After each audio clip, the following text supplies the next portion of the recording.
Bonjour à tous pour ce nouveau podcast Passion Patrimoine. Aujourd'hui, j'accueille Victor Piriou de Cogefi Gestion, une société de gestion qui gère des OPCVM, en fait des fonds d'investissement. On reviendra justement sur la notion d'OPCVM avec toi, Victor. Alors, je te tutoie parce qu'on s'est déjà rencontrés, notamment dans le passé et lors d'une interview aussi, toujours bien sûr chez Cogefi Gestion. Alors, Victor, tu es responsable commercial, mais surtout responsable des relations investisseurs et relations partenaires. Avant de rentrer justement dans cette espèce de schéma un petit peu interréactionnel, et puis on le verra, qui est un schéma très important, notamment auprès des CGP et des gérants, puisque tu fais le lien justement entre les gérants de leurs fonds et les CGP qui vont être plus nombreux à investir. Je voudrais qu'on revienne un petit peu déjà sur l'homme, ton parcours, comme d'habitude dans Passion Pat, on essaye toujours de comprendre le cœur de l'homme et ses motivations. C'est quoi ton parcours, Victor ? J'ai un parcours assez simple, une école jusqu'au bac dans la même école, et ensuite à 17 ans on avait monté avec des copains une société qui s'appelait Twins for Peace, et en fait on adorait le foot, et donc en fait quand vous achetiez une paire de chaussures on en offrait une à des enfants défavorisés, pour notamment une association qui était sponsorisée par Rai, donc un grand joueur du PSG, et ça a duré pendant 5 ans. Alors moi je m'occupais de la partie vente et service client, et puis j'ai vu tout le monde de la finance se développer, et je me suis toujours demandé comment alors ça peut paraître un peu plan-plan, mais comment rendre les riches plus riches, parce que c'est l'effet boule de neige, mais surtout les gens qui ont un peu moins d'argent, qui puissent s'offrir une retraite, parce qu'on était vraiment déjà inscrits en 2010 sur la retraite, comment acheter un appart et mettre de l'argent de côté. Et donc je me suis orienté vers la finance, et c'est lors d'un stage que je cherchais, parce que j'étais à la Sorbonne, que j'ai fait un marathon. Et pendant le marathon, je faisais ça avec un copain qui s'appelait Vladimir Vitou, qui était à l'époque chez Rouvier Associés en relations investisseurs aussi. Et il me dit, on cherche un stagiaire sales CGP. D'accord. Dans ma tête, c'était trader sales. Et CGP, je ne sais pas si en 2017-2018, vous tapiez CGP sur Google, il y avait tout qui apparaissait, sauf conseiller en gestion de patrimoine. Donc je suis arrivé à mon entretien en ne sachant absolument pas ce que voulait dire CGP. Donc c'est assez déstabilisant de faire un entretien avec un mot que vous ne comprenez pas, alors qu'il s'agit de l'entité même de ce que vous allez faire. Ouais. Et en fait, ça a lancé ma carrière, et j'ai passé 1 an et demi chez Rouvier Associés, qui s'appelle maintenant Clartan. Et ensuite, lorsque Macron a dit traverser la rue pour trouver un job, c'est littéralement ce que j'ai fait, parce que j'ai traversé la rue cette semaine-là pour aller chez Turgot Asset Management, qui a lancé la SCI Vieille Génération, qui était très bien connue des conseillers de gestion de patrimoine. Donc vraiment un côté plus immobilier et obligataire, parce qu'il y avait des fonds obligataires. Et puis, été 2019, Cogefi Gestion m'appelle. J'étais en vacances, et on me demande si ça m'intéresse. Et en fait, je suis revenu à la base même de ce que j'aimais faire, c'est les actions, les obligations. Et ça fait maintenant 3 ans, et j'ai commencé le 17 septembre 2019. Donc ça fait un peu plus de 3 ans que je suis chez Cogefi Gestion avec Charles Bartelier, qui est le directeur commercial. Et c'est une très vieille maison, Cogefi. Ça existe depuis 1962, et Cogefi Gestion a été agréé en 97 avec un fonds qui existe depuis 85. Mais c'est une aventure entrepreneuriale dans le sens où on en reviendra sur le schéma de distribution ensuite. On a développé l'image de Cogefi auprès des partenaires, et surtout on a développé la chaîne de valeur. Donc c'est un peu une fierté, et on peut adresser justement des clients privés et des clients professionnels dans ce sens. Quand tu as répondu à cette fameuse première annonce avant de traverser la rue, tu t'es dit, tu savais une partie du job mais pas l'autre. C'est bizarre, pourtant quand on répond à une annonce, il y a un job description. Bon là, a priori, tu n'en avais pas. Mais du coup, tu as découvert le métier de CGP lors de cette première expérience. Tout à fait. Qu'est-ce que tu t'es dit sur ce métier ? Pourquoi tu n'es pas devenu CGP justement ? Alors déjà, un CGP, c'est quelqu'un qui est beaucoup plus médecin généraliste que moi, et je deviendrai peut-être un jour CGP parce que je trouve que c'est un très beau métier. Ouais. Mais à nos âges, en fait, il y a un peu la peur de l'inconnu, c'est-à-dire que CGP, c'est vraiment un travail entrepreneurial à la base. Il faut convaincre des personnes de confier leur argent et surtout leur vie, finalement, parce que c'est organiser toute la vie financière et plus largement la vie de famille, la vie patrimoniale d'une personne. Organiser et bien transmettre aussi. Ouais, organiser, valoriser et transmettre. Ouais. Et prévenir. Parce qu'il y a plusieurs pans un CGP a plusieurs buts, ouais, à plusieurs jobs, à plusieurs objectifs. Et pourquoi je ne les suis pas devenus? Parce que j'y ai pas pensé et parce qu'il y a un peu la peur de l'inconnu, de te dire, tu te lances à en voir tes potes, ta famille, en disant, confiez-moi votre argent, je vais essayer de faire mieux que le banquier. Parce que c'est ça, c'est la différence d'un banquier dans une grande banque, un banquier privé. C'est de vendre finalement une expertise externe à la société dans laquelle on est. Et ça, tu te sentais pas ce côté un peu commercial, un peu bâton de berger, quoi? Non. Fondamentalement, en fait, j'ai pas eu l'idée parce que quand j'ai commencé ce métier d'adresser les CGP, je savais pas ce que c'était qu'un CGP. Je savais ce que c'était qu'un banquier privé, un gérant d'actifs, un asset management. Alors, c'est quoi justement la différence entre toi, responsable relations partenaires, et asset management? Alors, nous, on fait partie de l'asset management. On est asset manager. L'entité Cogefi Gestion est un asset manager, c'est-à-dire qu'elle gère des fonds. Ensuite, on peut avoir des fonds obligataires, des fonds d'un côté, des fonds actions, des fonds immobiliers. On est asset manager. Et nous, notre métier fondamentalement de responsable des relations investisseurs ou partenaires, c'est de faire le lien, de vulgariser en fait la parole du gérant, qui est souvent une parole analytique. Technique. Alors, notre parole est technique aussi, mais pour ça analytique. Et on analyse des données qu'on retranscrit dans un sentiment pour investir de l'argent, donc des convictions. Et nous, on doit expliquer ces convictions à un CGP. Donc en fait, on doit presque vulgariser l'intelligence du gérant pour la rendre un peu plus jolie, on va dire. À t'écouter, c'est plus complexe qu'être CGP. Alors, nous, on vulgarise une pensée, et le CGP, la complexité de son métier, c'est de faire le choix parmi un très très nombre, une très large gamme, et surtout différencier l'affect de la qualité. Et ça, c'est quelque chose que parce qu'on peut être très copain avec des CGP, parce qu'on est des êtres humains et on est basé sur la confiance. Néanmoins, il faut garder en tête l'intérêt du client privé qui a fait confiance. Et il faut faire les meilleurs choix possibles en âme et conscience. Ce que tu veux dire, c'est que généralement, alors on va en parler, hein, quand tu as un rendez-vous. Toi, tu vois les CGP, tu discutes avec eux? Tous les jours, ok. Ouais. On va voir après comment tu t'es constitué. On peut dire aussi, tu t'es fait un portefeuille? Ça se dit comme ça aussi chez toi? Oui, ça se dit, ouais. Okay. On va voir justement comment tu leur parles, comment tu les gères. Mais ce que tu es en train de dire, c'est qu'un CGP qui vient chez toi à un rendez-vous, en gros, il fait son marché, quoi. Il dit mon client est comme ci, comme ça, telle typologie, tel âge, tel profil. Et c'est quoi le profil, le fonds, en tout cas les produits qui seraient le plus suitable. C'est ça en gros que tu dis? C'est exactement ça. C'est un niveau de risque qui va être évalué vis-à-vis du client avec des penchants sur le SG par exemple, sur l'immobilier, en fonction de ce qu'il a déjà, s'il veut faire du prêt equity, s'il aime la Chine ou les États-Unis ou l'Europe. Et ensuite le CGP vient. On adresse le message, on adresse finalement l'intelligence, l'ADN de notre maison, alors à travers une large gamme de fonds, on a tous des différents.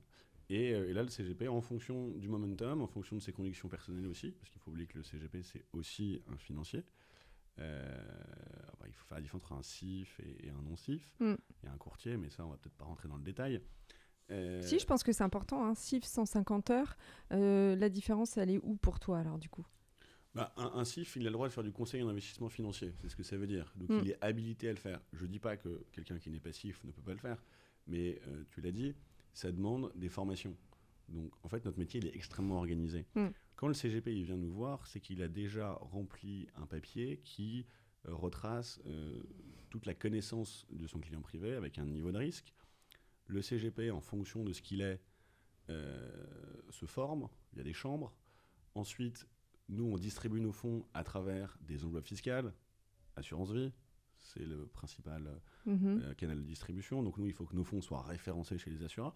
Donc en fait, c'est un métier qui est passionnant parce que le métier de CGP est passionnant parce qu'il y a y a plein, c'est un espèce de méli-mélo de connaissances qu'il faut avoir et qu'il faut digérer. Et nous, notre métier, c'est de savoir, de connaître ce qu'il y a dans nos fonds. Pour très vite que ça matche, quoi. Ouais, et savoir raconter la bonne histoire au bon moment, mais toujours avec de la confiance. Pourquoi ? Parce que, tu l'as dit, on a un portefeuille client. Et notre métier à nous aussi, vendeur, donc relation investisseur, relation partenaire, c'est pour ça que le mot est intéressant et important, c'est que on le voit, on ne reste pas toute sa vie dans la même maison. En revanche, la confiance doit rester, et donc si on... Bah oui, tu vas emmener un CGP de là où tu es et de là où tu pars, quoi. Ouais, mais ça ne veut pas dire ce qu'on lui a vendu avant, c'était pas bien. Non, bien sûr, mais non, tu as évolué, quoi. Voilà, c'est de dire, monsieur le CGP, avec qui c'est devenu un ami, fais-moi confiance là-dessus, tu m'as fait confiance là-dessus, je me suis planté ou ça a marché, mais bon, c'est le jeu de la vie, c'est le jeu des fonds, c'est le jeu de... C'est le jeu de l'écosystème. Cette année, on est le bon exemple, alors que l'année dernière, ça a très bien marché. C'est toujours ce métier. En fait, la confiance, c'est le mot central entre toutes les personnes qui travaillent dans l'environnement. L'assureur, parce qu'on dit à l'assureur, fais-moi confiance, je te jure, je vais collecter. Le CGP, le client privé, parce que nous, parfois, on voit les clients privés. Tu vois les clients finaux, c'est ça que tu veux dire ? Ouais, parfois, il faut leur expliquer. Parfois, les clients privés, les clients finaux sont contents d'avoir le gérant du fonds qui leur explique et qui prend le temps. Chacun son métier, mais c'est un métier où il y a un lien de confiance entre tout le monde. C'est ça qui est très important. Ça me fait penser à mon banquier quand il me propose des fonds. Alors là, j'ai envie de te dire, excuse-moi, je rebondis sur ce que tu dis, Victor, mais je me dis, est-ce que parfois vous n'avez pas des fonds que vous sortez et qu'il faut absolument placer chez les CGP ? Parce que moi, ma banquière, elle m'appelle tous les 3 fois pour me placer un nouveau fonds. Est-ce qu'il n'y a pas cette espèce de travers ? Je suis sûre que tu vas me dire non, mais j'ai besoin que tu étayes. Et la deuxième question, c'est est-ce qu'un CGP qui vient peut lui-même te dire je veux produits structurés, des ETF, des obligations, c'est-à-dire se constituer lui-même son petit profil de fonds ou de produits en quelque sorte, ou est-ce que c'est pas du tout possible, vos produits ils sont déjà packagés, il n'y a aucune flexibilité ? Deux questions. Alors déjà, nous évidemment, que parfois il y a des objectifs de PNL, on ne va pas se le cacher. PNL, on revient sur cette notion. J'essaie toujours d'être très pédagogique pour les auditeurs. C'est profit and loss, c'est combien tu gagnes de l'argent entre ce que tu as dépensé et ce que tu as gagné. Parce que, excuse-moi, je peux te poser la question, tu gagnes combien sur un produit que tu places au sein d'un CGP ? Alors c'est extrêmement simple, et c'est clair, c'est marqué dans les prospectus, c'est-à-dire que grosso modo, les frais de gestion, donc c'est les frais de gestion du fonds, en contrat d'assurance vie c'est important, en part que les CGP peuvent adresser, on prend entre 1,50 et 2%. Et 2%, ouais. Okay. Et en fait, là-dessus... C'est correct, hein, parce que moi, on m'a toujours dit qu'il faut que ça soit en dessous de 10. Hein. Oui. Mais alors, ça dépend sur quoi comprendre. Mais un fonds d'investissement action, on va dire, c'est entre 1,60 et 2,2. Ça dépend si c'est du small and mid cap. Ouais. Et là-dessus, ce qui est important, c'est qu'on rétrocède la moitié aux assureurs qui eux-mêmes rétrocèdent une partie au CGP pour qu'il gagne sa vie. Donc, oui, c'est pas... Et c'est tout là l'enjeu, mais on en parlera peut-être après. L'enjeu de se dire, est-ce que c'est CGP ou CGPI ? Est-ce qu'on est payé en rétrocession ou est-ce qu'on est payé en honoraire ? Sachant qu'il y a les intérêts capitalisés. Mm-hmm. Mais pour l'instant, le marché n'est pas assez mature. Ça voudrait dire qu'en fait, il n'y aurait pas de rétrocession sur les frais de gestion, mais que le particulier, le client privé, paierait des honoraires à son client. Mais donc, la rétro qui n'est pas prélevée, serait capitalisé. Alors, j'ai pas très bien compris, je fais semblant de pas comprendre, cette fameuse rétrocession des assureurs aux clients. Pourquoi et comment ? Parce qu'il faut que dans la chaîne de valeur, tout le monde puisse se rémunérer. Non, d'accord, mais pourquoi est-ce que l'assureur reverse au client final ? Parce que, en fait, c'est la concurrence. Il n'y a pas qu'un assureur. Mm-hmm. Et il y a tout un jeu là-dessus en disant, moi, je te rétrocède plus. Je ne citerai pas de nom, mais et en fait donc là tu parles du revenu là en fait. Oui, mais c'est tout à fait ça. Voilà. C'est-à-dire que il faut arrêter cette hypocrisie de se dire que choisir un assureur pourquoi tu choisis un assureur plus qu'un autre ? Parce que à l'époque, il y avait le rendement du fonds euro qui était plus important chez A ou chez B, et puis il y avait le choix du nombre de fonds référencés. Mm-hmm. Ensuite, il y a tout le service client, le back-office, la tech, le machin, ce que vous voulez. Et puis, il y a le feeling. Mais il y a aussi combien est-ce que tu rétrocèdes. Et c'est ça important, parce que après, le schéma est large, mais tu as des primes en fonction de si tu mets plus du C, moins du C, plus de machin, plus de trucs. Donc c'est vraiment un écosystème qui dit concurrentiel sur la rémunération finale, comme chez nous. Alors nous, c'est harmonisé. Parce qu'il y a la MF derrière, donc les rétros sont, enfin les frais sont harmonisés, et puis il y a une transparence globale là-dessus. Mais donc, pour répondre à ta première question, c'est effectivement, parfois on monte des fonds en disant il faut les vendre, mais le CGP a le choix. Donc nous, on pousse nos convictions, et il vaut mieux pousser un fonds dans lequel on a des fortes convictions, parce que dans la durée ça marche. Une boîte n'a jamais fonctionné si elle trahit son client. Deuxième chose, c'est pas comme chez ton banquier privé, à la Société Générale ou chez BNP ou toutes les grandes banques. Pourquoi ? C'est que le CGP, il a le choix vis-à-vis, il a le choix de sélectionner des fonds qui sont indépendants de sa structure. Alors qu'un banquier il est obligé de prendre les fonds qu'il crée. il est fortement incité à choisir les fonds maison pour faire le fameux PNL de la boîte.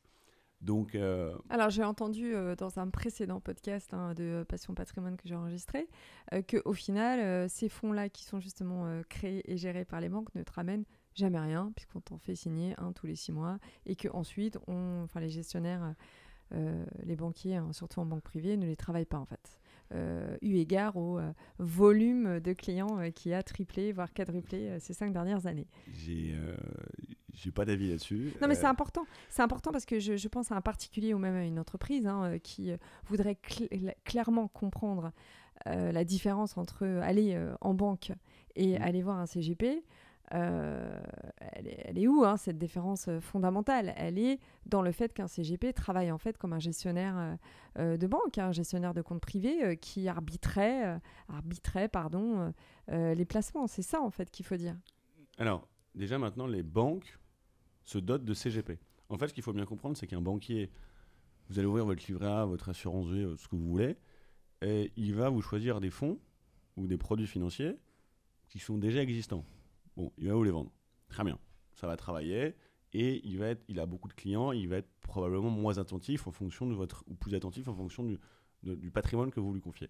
Un CGP, il va s'occuper de l'ensemble des questions de votre patrimoine.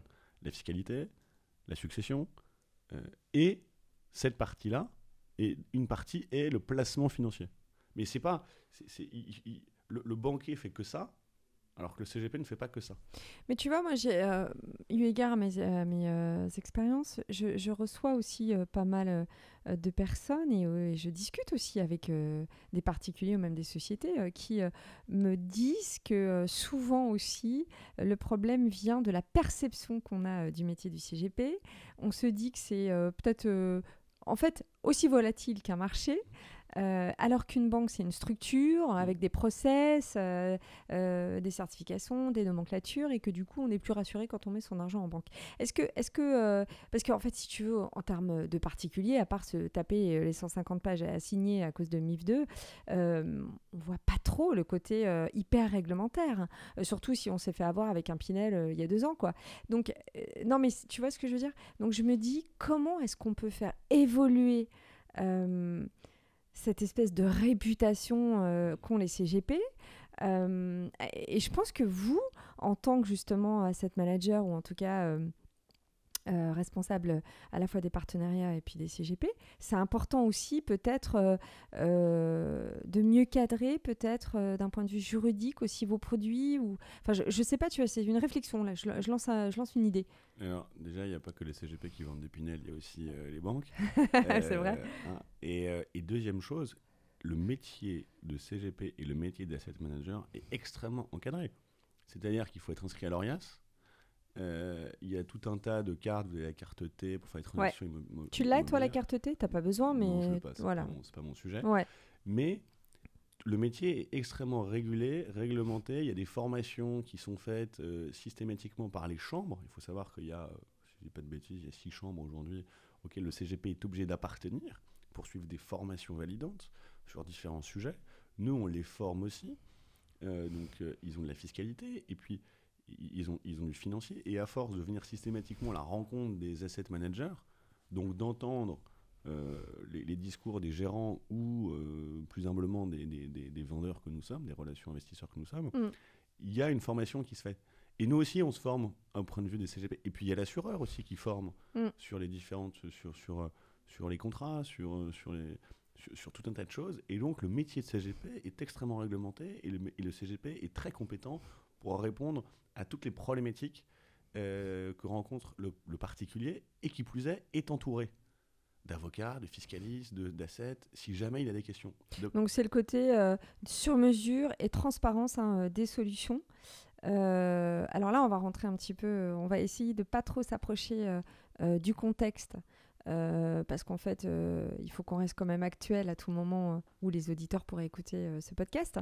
Mais bon, en tout cas, on sait qu'on est dans un contexte très tendu. On va rentrer maintenant dans la constitution de vos fonds, de vos portefeuilles. Mais déjà, en tant qu'homme, toi, il a fallu que tu te formes sur tous les produits, sur tous les fonds. Est-ce que tu fais régulièrement de la formation ? Alors, nous, on est formés toutes les semaines par le discours de nos gérants, parce qu'il y a des réunions financières, donc ils nous disent j'ai acheté cette valeur parce que un truc parce que c'est bien, parce qu'ils ont tel avantage concurrentiel, parce que plein de choses. Et en fait, comme on a une curiosité interne, personnelle, et qu'on doit vendre ces choses-là, il faut les comprendre. Donc notre métier aussi, c'est la veille. C'est de la veille, et puis c'est d'avoir un avis. C'est-à-dire que parfois, le CGP va nous demander un conseil. Et on va donner évidemment le discours global, le discours officiel de la maison, parce qu'on est dans le même navire. Mais si les relations avec le CGP sont de plus en plus amicales, on va dire, où il y a vraiment de la confiance, on va donner notre avis aussi personnel avec notre ressenti. Et donc, ouais, on se forme. Et il y a un truc aujourd'hui qui fait partie du business, et on va en parler après, comment adresser les CGP justement. Et les assureurs, donc il y a pas mal de séminaires, il y a pas mal de conférences, de formations. Et nous, on assiste à ces formations-là. Alors, tu as deux solutions. Soit tu vas prendre un café pendant qu'ils se font former, ou tu bosses. Soit tu écoutes vraiment. Soit tu écoutes.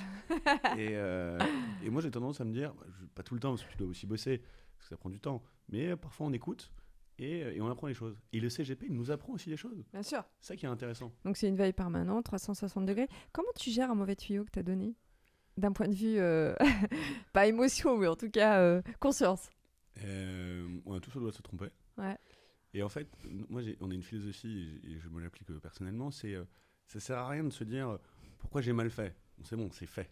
Donc c'est un mauvais choix. Donc... Puis, excuse-moi, mais j'imagine que si toi tu le préconises, c'est qu'on te l'a préconisé avant. Donc on dilue un peu la responsabilité, non ? Non, c'est le CGP qui, en âme et conscience, appuie sur le bouton.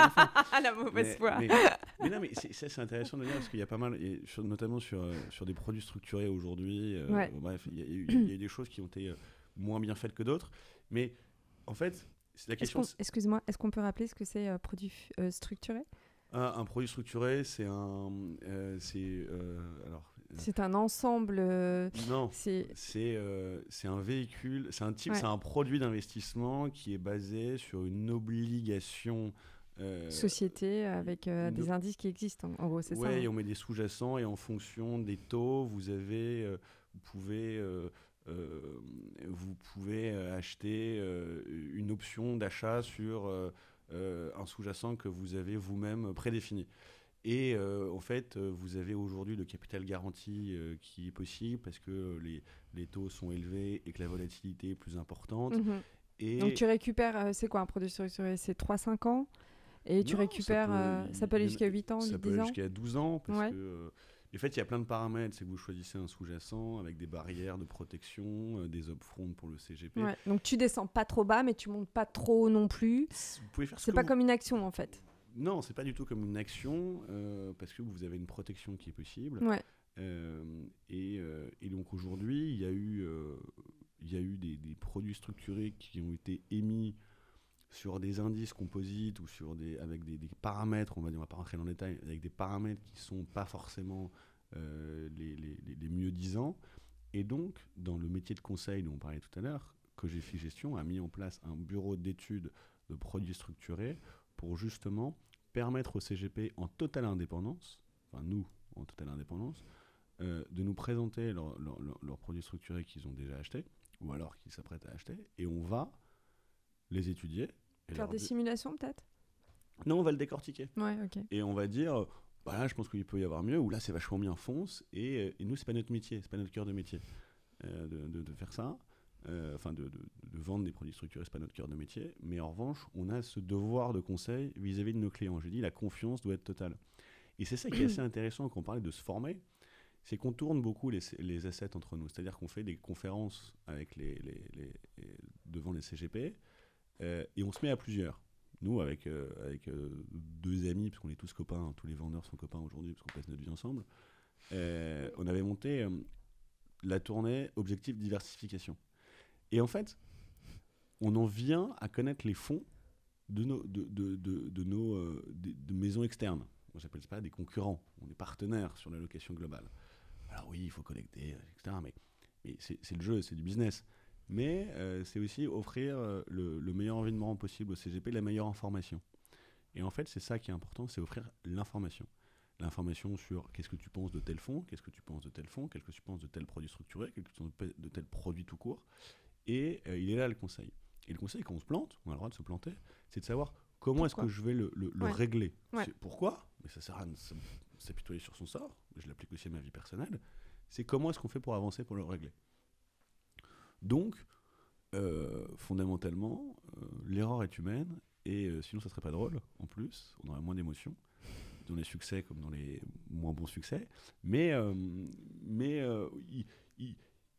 en fait, il faut que tout le monde rende service à l'environnement pour justement créer cette confiance du client privé vis-à-vis des CGP et de nous. Parce qu'on a toujours l'impression que tout le monde gagne de l'argent sauf le client privé.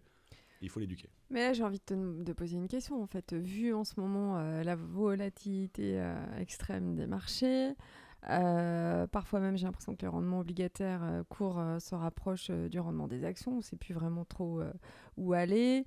Est-ce que ça sonne de folie chez vous en ce moment? Est-ce que les CGP sont un peu à l'image des clients, ouais, c'est-à-dire hyper frileux quant au risque de leur placement ou en tout cas de leurs conseils, ou est-ce que tu as le sentiment quand même que la situation est plutôt pas mal gérée parce que vous avez su un peu devancer par rapport à vos fonds un petit peu cette volatilité ou en tout cas ces mouvements du marché? Alors malheureusement, on n'a pas vu la guerre en Ukraine arriver. Dans la guerre, non, mais en tout cas... l'inflation, enfin je veux dire, vous l'avez vu arriver, et puis en tout cas, justement, alors tu parles de quelque chose qui était ponctuellement pas, en tout cas, envisageable. Comment est-ce qu'on rebondit comme ça? Alors justement, on met tout à plat ses fonds à zéro et on reconstitue une nouvelle offre, ou on arbitre au sein de ces offres. Comment est-ce que vous faites justement? Et alors il y a 2 choses. Les clients privés ou CGP ne crient pas et ils comprennent la situation. Voilà. Ils la comprennent. T'as pas un sentiment de panique, quoi. Il n'y a pas de panique. Il y a...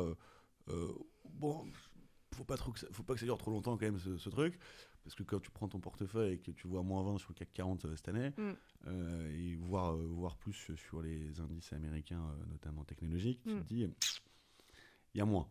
Mais c'est pas tellement l'environnement boursier qui inquiète, c'est plus l'environnement global, politique, géopolitique, macroéconomique et sociétal qui inquiète nos clients, mais comme tout le monde, parce qu'on vit en société. Comment est-ce qu'on fait pour le gérer? Eh ben, on s'adapte. On s'adapte comment? Pas en vendant, justement, parce qu'il faut acheter quand c'est bas et vendre quand c'est haut. Donc on garde nos positions, parce que fondamentalement, si on investit dans des boîtes, si on a créé des produits, c'est qu'on pense que c'était de qualité. Donc l'environnement... Donc on serre les dents, en fait. Tu serre les dents et on attend que ça passe. Et avec la poche de cash qui est disponible, parce qu'il y a toujours du cash, on crée des nouveaux produits pour accompagner le client, pour qu'on puisse... En fait, ce qui est intéressant dans la finance, c'est que quel que soit l'environnement de marché, il y a moyen d'en profiter. Oui, il y a de belles opportunités d'ailleurs, qui sont Exactement. assez surprenantes en ce moment. Mais Les produits structurés en sont une, les fonds datés en sont une. Alors oui, les obligations aujourd'hui offrent des rendements intéressants. Plus que les actions. Alors, aujourd'hui, mais si tu avais acheté des obligations un peu avant, tu te prenais une bonne tôle aussi là. Mais si c'est de qualité, attends, en fait, ce qu'il faut garder en tête, et ça c'est un truc que mais c'est une problématique de tout le monde, c'est que quand ton banquier, ton CGP ou n'importe qui te dit « Mais t'es sûr 5 ans, hein. C'est 5 ans, hein. Ouais, t'inquiète pas, je vais le garder 5 ans. » Et puis dès qu'il y a une merde, Et j'ai besoin d'argent, s'il te plaît. on s'en va. Donc, Mais hop, non. un rachat. Et en plus de ça, t'as signé dans une enveloppe fiscale 8 ans l'assurance vie. Attends. Et puis on va trouver des solutions. Mais ne cède pas à la panique. Alors justement, au niveau de la typologie des fonds que vous proposez, est-ce que chez Cogefi Gestion, il y a un ADN, ou en tout cas, est-ce que déjà vous êtes aussi sur tout ce qui est, enfin j'imagine, ISR, ESG, ces problématiques-là? Est-ce que vous faites un peu de crypto? Enfin voilà, je sais pas. Parle-moi un petit peu justement de vos produits. Et là, on fait pas de crypto. Ça, c'est clair et net. Pourquoi?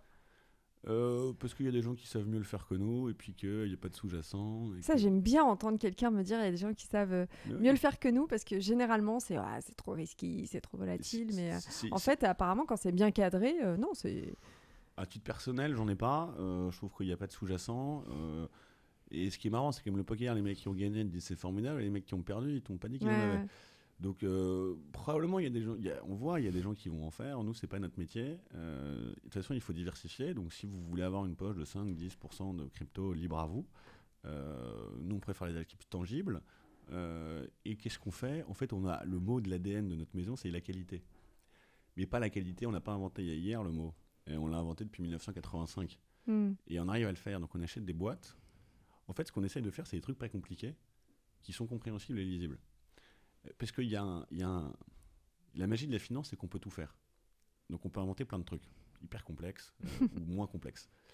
Nous, on a décidé de faire des trucs pas trop compliqués pour nos clients privés qui sont les clients historiques, à savoir des fonds d'investissement actions, flexibles, pour pouvoir piloter justement le risque action-obligation, et des obligations. Et donc on achète des boîtes de qualité. Donc on va acheter des boîtes qui ont la lisibilité, qui gagnent de l'argent. Et ça peut paraître idiot, je le dis à mes CGP, je dis nous on achète des boîtes qui gagnent de l'argent. Parce qu'il y a plein de gens qui achetaient, à tort ou à raison, ça a marché, hein, ils achetaient des boîtes qui ne gagnaient pas d'argent, qui vivaient sur de levées de fonds, systématiques. D'accord. On l'a vu sur Uber, hein. Maintenant ça gagne de l'argent, mais Uber n'a pas gagné d'argent pendant des années, Tesla n'a pas gagné d'argent pendant des années, et c'est des boîtes qui ont eu qui se sont vues leur cours se revaloriser en bourse de manière absolument exceptionnelle. Et alors maintenant, le business model, il est ancré, il est tangible. D'ailleurs, une annonce à faire, Uber, vous avez vu, vient de mettre pour les Parisiens la possibilité de commander des taxis indépendants et non plus d'avoir des Uber. Bref, donc vous voyez, c'est des boîtes qui s'adaptent. Qui évoluent. Et ça, c'est important. Donc nous, on achète des boîtes comme ça, qui s'adaptent, qui gagnent de l'argent, qui ont un pricing power. Et au fait, ce qui est intéressant dans notre métier, c'est de se dire, parce qu'il y a l'ESG qui est prédominant pour des raisons... techniques et des raisons sociétales. Bien sûr. Pourquoi est-ce que je dis des raisons techniques? C'est que comme on investit sur des boîtes long terme, tu peux pas investir sur une boîte qui va détruire la planète et tu peux pas investir sur une boîte qui ne va pas absorber les flux vers elle. Parce qu'il faut revenir à l'équation fondamentale de la bourse, du marché boursier, c'est un mec qui achète, un mec qui vend. C'est moi je veux acheter, on est deux, le prix monte, parce qu'il y a la qualité. Donc, si plus personne ne veut de la boîte, parce qu'elle n'est pas ESG, parce que le cours il va baisser, et puis la liquidité. Donc on fait de l'ESG, mais on n'est pas...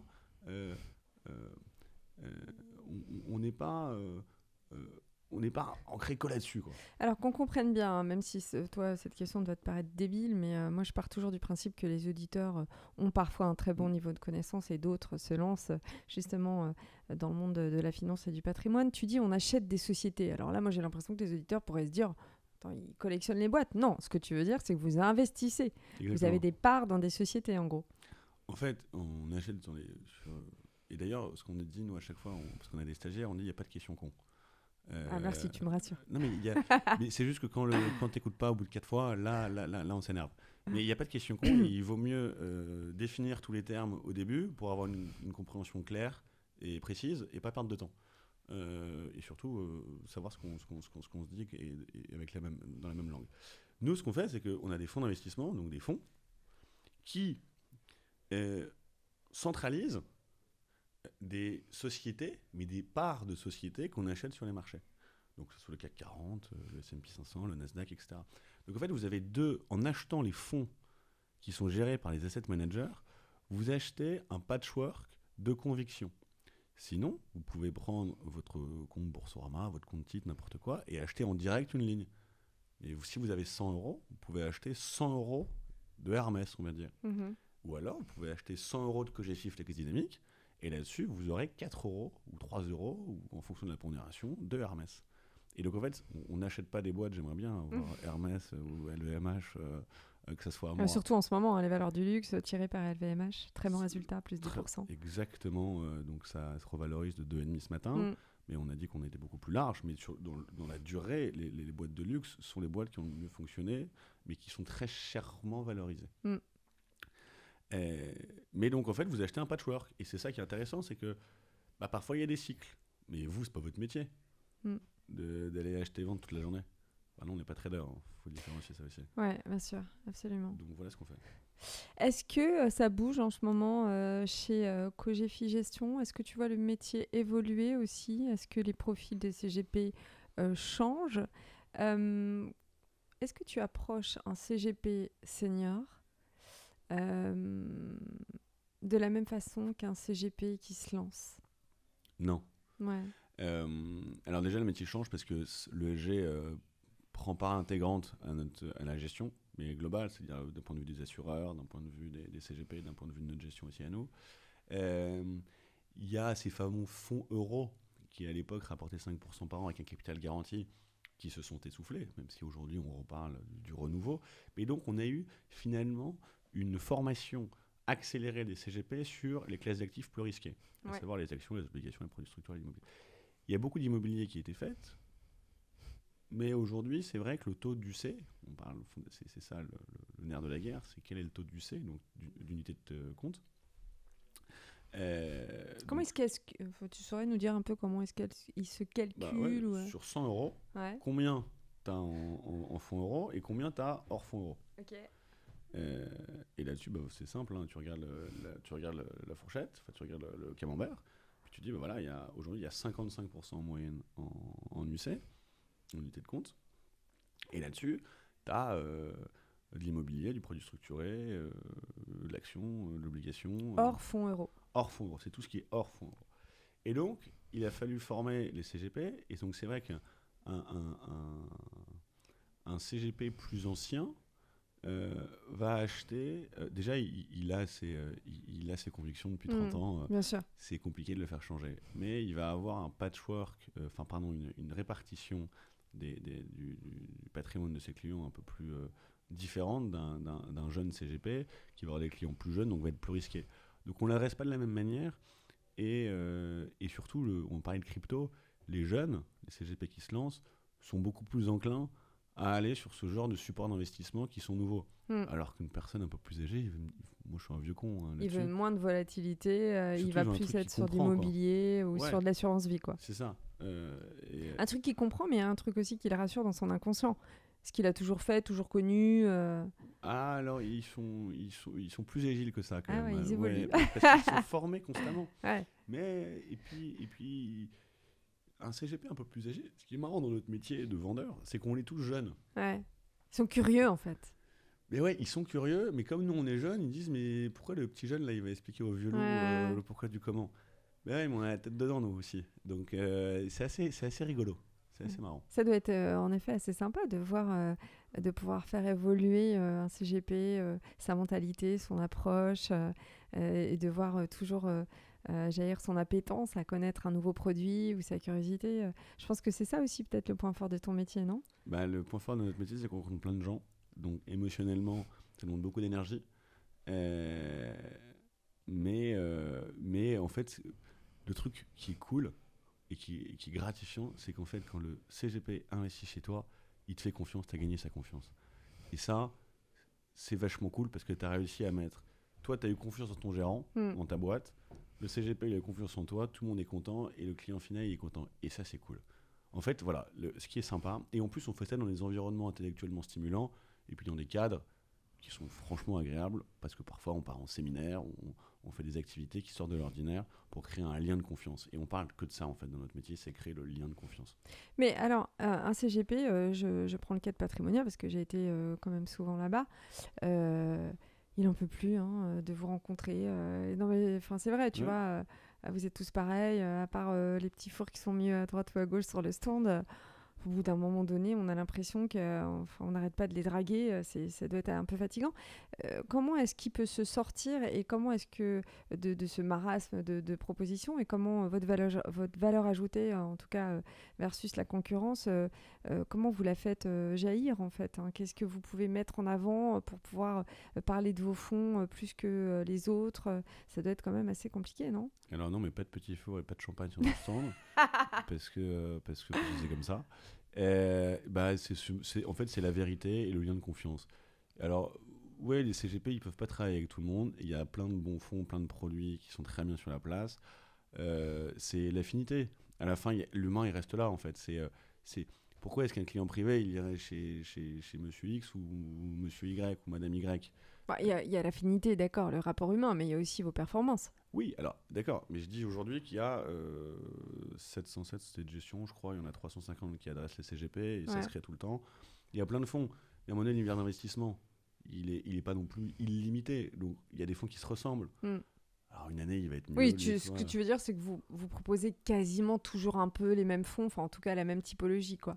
Ouais, après, c'est comment est-ce qu'on le gère et dans la durée. Enfin, après, les mauvais, ils sont finis. Il y a une notation, il y a des outils, il y a tout ce que vous voulez. Mais entre 30 fonds notés 5 étoiles Cantalis, Morningstar, et le CG, qui sont sur les mêmes sous-jacents, enfin à peu près le même univers d'investissement, le CGP, il va choisir, en fonction de la performance évidemment, en fonction de la vision qu'a la société de gestion, parce que c'est pas parce qu'on a eu des bonnes perfs qu'on va continuer à en avoir des bonnes, mais aussi le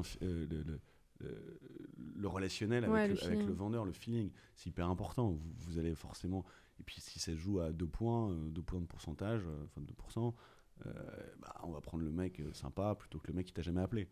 Alors, il y a cette notion justement de relation commerciale, mais aussi relation personnelle.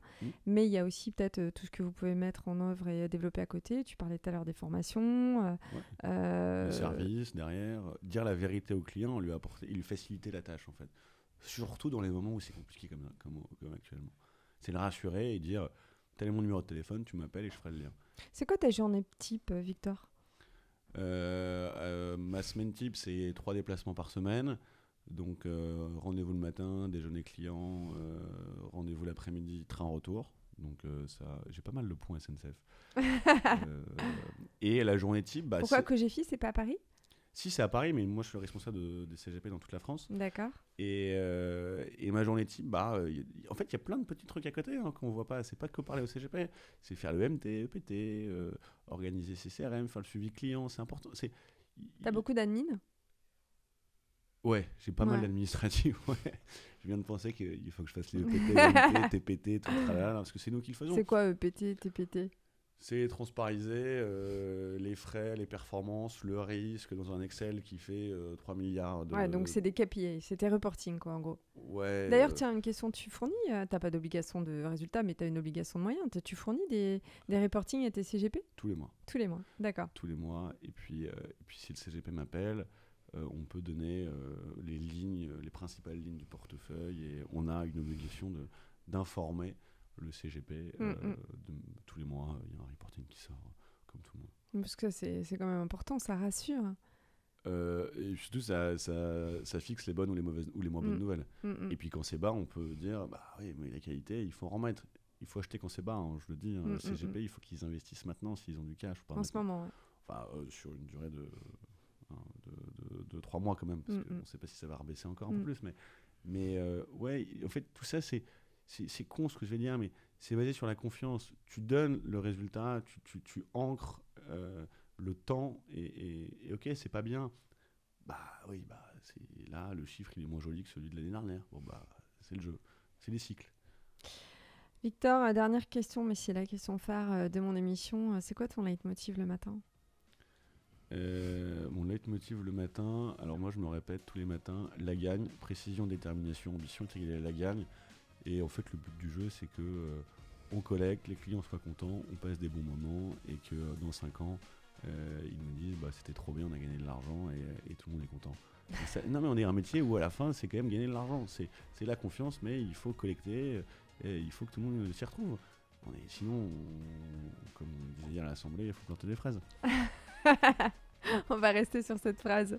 La gagne. Merci beaucoup. Merci Victor Piriou. Je rappelle que tu travailles chez Cogefi Gestion, que tu es responsable des relations partenaires. Et on peut évidemment aller se renseigner sur Cogefi, sur un site internet, j'imagine. Tout à fait. cogefigestion.com.fr. Google le trouvera très bien pour vous. Ok, ça marche. Merci Victor. Merci Quant à vous, je vous dis à très bientôt pour un nouvel épisode de Passion Patrimoine. Ciao, ciao.